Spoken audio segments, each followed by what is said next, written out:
Ecclesiastes 12:14 sapagkat dadalhin ng Diyos ang bawat gawa sa kahatulan, pati ng bawat kabling bagay, maging ito'y mabuti o maging ito'y masama. Tema ng mundo yan ngayon eh. Yung mga influencer na nagsasabing huwag na daw mag-aral. Huwag na mag-aral, dumiskarte na lang. Ano diskarte papagawa mo rin sa tao? Gagawin mo reseller mo? Alam mo, there's good business practice, there's bad business practice. Pag ang tao, pinipilit mo maging mangmang para sumunod na lang sa'yo, bad business practice yan. Sabihin yan sa anak mo, huwag na mag-aral, dumiskarte na lang para mag-reseller dun sa mga tao na yun. Tignan natin kung matuwa ka. Eh kayo nga mismo nagsasabi na huwag lang kukuha ng diploma, dumiskarte na lang, pinapag-aral nyo nga yung anak niya. Alam mo, ang dahilan kung bakit tinatanong yan sa madalas sa pagkakataon, kung mo na dahilan dyan, tinatamad ka lang kasi mag-aaral. If you don't have both options in front of you, hindi mo natatanungin yun, diretso diskarte ka na lang. Yan ang hirap sa karamihang mga kabataan eh. Interesado sila sa pera mo, ayaw ka nilang pag-aralin, kaya isasaksak na sa utak mo na hindi na kailangan ng pag-aaral. Ang kailangan, ibigay mo yung pera mo sa kanila. Bro, meron akong mga narinig-rinig eh. Sinasabi nila napakayabang mo daw. Ganyan ba talaga si Chichester? Or ito ba isang character that you're playing? Alam mo brother, totoong tao lang ako eh. But dahil siya totoong tao, nagkakamali ako, pumapalpak din naman ako. Naghihirap ako, yung mayaman din naman ako. May mga taong nagsasabi sa akin na mayabang ako. May mga tao rin na nagsasabi sa akin na humble ako. Parehas naman silang tama eh. Alam mo, ang buhay in general, hindi mo masasabing isang tao mayabang lang. Kasi lahat ng tao may kanya-kanyang humility. At hindi mo naman sasabihin isang tao, humble lang. Kasi may mga kanya-kanyang kayabangan din naman tayo bawat isa. Tama. Eh yung mga tao nagsasabi sa akin na mayabang ako, ba't kayo pa hindi ba kayo yumabang kahit minsan? Sa mga bagay na sigurado ka. Alam mo, isang bagay na natutunan ko tungkol sa buhay. Yung mga bagay na success mo, kailangan talaga i-flaunt mo yan. Sa akin, isang bagay na sigurado ko eh. Yung mga bagay na success mo na makakatulong sa kapwa-tao mo, yun yung bagay na dapat ipinagmamalaki mo. Kung ang palagay mo, ang packaging ko, ang branding ko, mayabang, eto so be it. Alam mo, masarap sa buhay yan paminsan-minsan. Parang atsara yan, brother. Pag lahat ng panahon ng buhay mo, humble ka, wala atsara, masusuya ka. Pero tingnan mo, pag lahat ng araw ng buhay mo, mayabang ka, tignan mo, niyayari ka ng mga tao. Okay. Hindi nagugustuhan di minor mo. Yung kayabangan, alam mo, hindi lang naiintindihan ng mga tao kung ano ibig sabihin ng kayabangan. Yung kayabangan, pagsasalita ng mga bagay na hindi totoo para itaas ang social value. Technically, under the rules of social climbing, isa sa mga elements. Yung kayabangan, pagsasalita ng mga bagay na hindi totoo. Pero, yung pagsasalita ng mga bagay na totoo, na inilalatag mo sa paraang kapanipaniwala, ang tawag ng confidence. Magkalayo ang confidence at saka kayabangan. Ang arrogance naman, iba naman yung arrogance. Ang arrogance naman, nagpapakasira ka sa mga bagay na totoo. Yun ang hindi naiintindihan ng mga tao eh. Alam mo, tungkol sa mga bagay na salita. Matuto tayo, Pilipinas, matuto tayong gumamit ng nararapat na salita. Sabi ni Solomon, salitang sinalita sa kaukulan ay gaya ng mansanang ginto sa pilak na pilaw. Pag eksakto ang pagkakasabi mo, hindi ka mamabalik. Ang problema, tignan mo, sinusubok ko rin naman yung mga tao na nagsasabi sa akin na mayabang ako eh. Pag may nag-comment, mayabang ka, nagre-reply ako, ano pagkaintindi mo sa salitang mayabang? Tignan mo, di na nagre-reply. Bakit? Di nila kaya ipaniwanag eh. Eh pero if you wanna only look at the dictionary, tapos tignan mo yung definition ng mayabang, alam mo hindi lalapat sa akin yun. Bakit? Kasi anong bagay ang pinagyabang ko? Di ba? Nakakita ka ba sa akin ng mga flashy sports car? Mga Rolex na diba? Nakakita ka ba sa akin ng mga ganyan? Mga kayabangang mga bahay, mansion. Hindi, di ba? Yung sa akin, pagmamalasakit sa kapwa-tao. Tama, pansinin mo. Baka babayan, pansinin ninyo. May nakita ba kayo sa akin kahit na anong gamit na espesyal? Nakakita ka ba sa akin ng mga, parang mga hotel experiences na extravagant? Meron ka nakitang ganun sa akin? Alam mo sa akin, hindi na importante yan. Mag-ingat kayo sa lahat ng kasakiman. Ang buhay ng tao hindi sa kasaganaan ng mga bagay na kanyang tinatangkil. Alam mo, simple lang naman ang buhay eh. Ang pagmamalasakit ko, sige sabihin mo na, baka may vested interest to kaya lumalabas sa social media. Tanga, may vested interest ako kaya ako lumalabas sa social media. Nagpapabango ako sa Diyos ko kasi mamamatay na ako. We only get to live for 60 short years. Averaging 60 lang naman ang buhay. Kalahati na ako ng buhay ko eh. Naku, lahat ng gusto ko sa buhay, na yung mga bagay na hindi ko pa nakukuha, nagtutubulin ako, baka sakaling makuha ko pa. Pero sa akin ang bottom line, kung makuha ko man yung gusto ko o hindi, it doesn't matter na. Lahat ng kailangan ko, meron na sa akin. Correct. Alam mo, napakaganda na sinabi mo, brother eh. Ang hindi maintindihan ng tao, ano ba yung purpose ng buhay mo? Ayan ang alamin mo. Yung sinabi mo, bro, na mamamatay din ako. Totoo yan. Ayan yung hindi naiintindihan ng iba eh. Alam natin, mamamatay tayo pero hindi nila siguro fully na-appreciate na araw-araw na tumatakbo is plus minus 1 day sa kanila. Umaarte ang lahat ng tao na parang akala mo babalik pa sila dito. Hindi ito reincarnation. Kaya bawi nila sa next life, paano kung wala ng next life? Alam mo, I'm a big believer of practicality. Sige, sabihin na natin, sige, Chester, bla bla bla bla bla, kailangan ng pera. Kailangan niya ng pera. Nagkakaproblema lang naman tayo kung paano mo ginagawa yung pera eh. Kung gusto mo na maraming pera, so be it. Wala namang masama na magparami ng pera eh. Bakit? Kasi kabilin din naman sa mga mayayaman sa sanlibutan eh. The fact na ang Diyos mismo nagpili ng mga tungkol sa mga mayayaman sa sanlibutan, ibig sabihin okay lang maging mayaman, hindi masamang maging mayaman. Ang problema lang naman, paano mo ginagawa pera mo? Doon nagkakaproblema eh. Bakit? Kasi panloloko ng kapwa gawain tiba-tiba eh.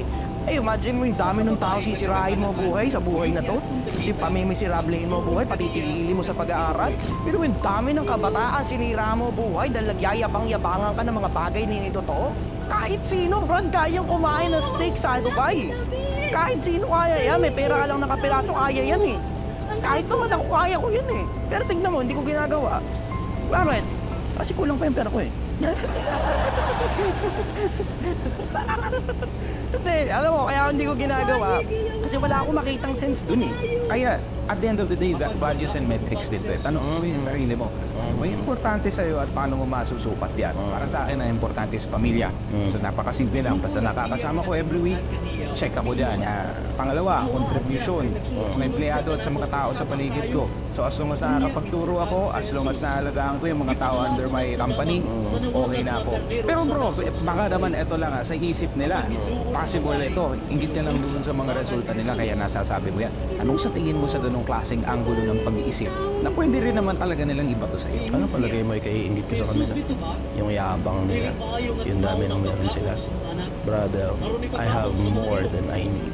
Tingnan mo, hindi ko nga kailangan magyabang na kahit na ano, may sasakyan din naman ako eh. May bahay din naman ako eh. Hindi mo alam kung gaano karami ang meron ako. Pero tignan mo, wala akong pinapakita sa social media. Kasi hindi naman kasi yun ang message ko eh. I am working for my legacy and I am working for the impression not only of the people but of my God. Hindi mo alam kung gaano karami ang meron ako. At hindi naman ako para mag-flashy-flashy ng mga bagay na meron ako. Pero alam mo, sa bagay ang sigurado ko, brother. Yung konting meron ako, maligaya ako. And my life does not revolve around material things. Correct. At ayun ang masakit eh. Sinasabi ko sa inyo, yung kasiyahan nyo dyan, 3 linggo lang tumatagal. Paano ngayon pag nawala na ang saya sa material? Nawala na after 3 weeks. Anong matitira? Utang. Alam mo, mananatili rin naman yung kayamanan ng ibang mga mayayabang. Sigurado, mananatili yun. Bakit? Kasi ang masama nagtatagumpay din naman. Nababasa sa Biblia. Nagtatagumpay din ang masama. Pero pag nagtatagumpay nila sa Biblia, they only get to live for 60 short years.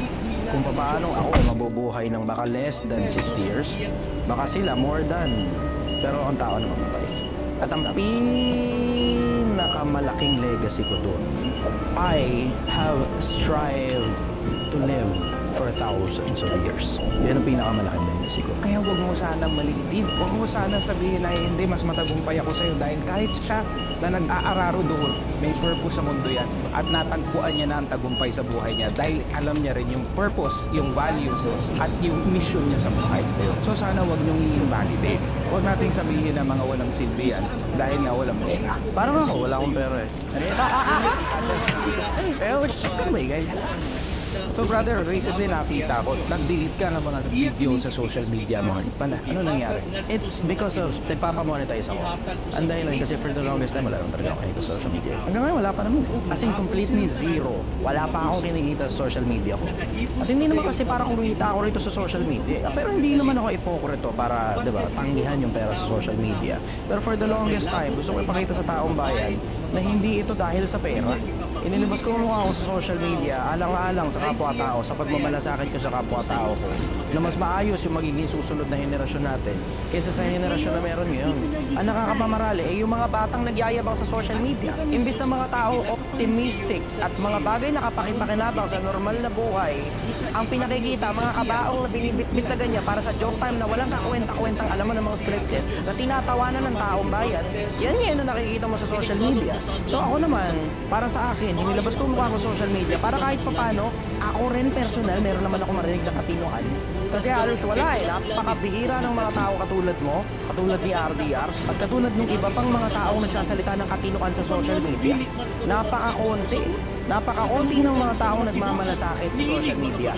Yung sa akin, kaysa ipabigay ko yung pera ko sa mga tao, charity, hindi, magsasalita na lang ako sa social media. Yung taba ng utak ko, yun ngayon na ilalabas kong katinuan sa social media para kahit pa paano may matutunan naman yung mga anak ninyo, may matutunan naman yung mga magulang na ituturo nila sa mga anak nila.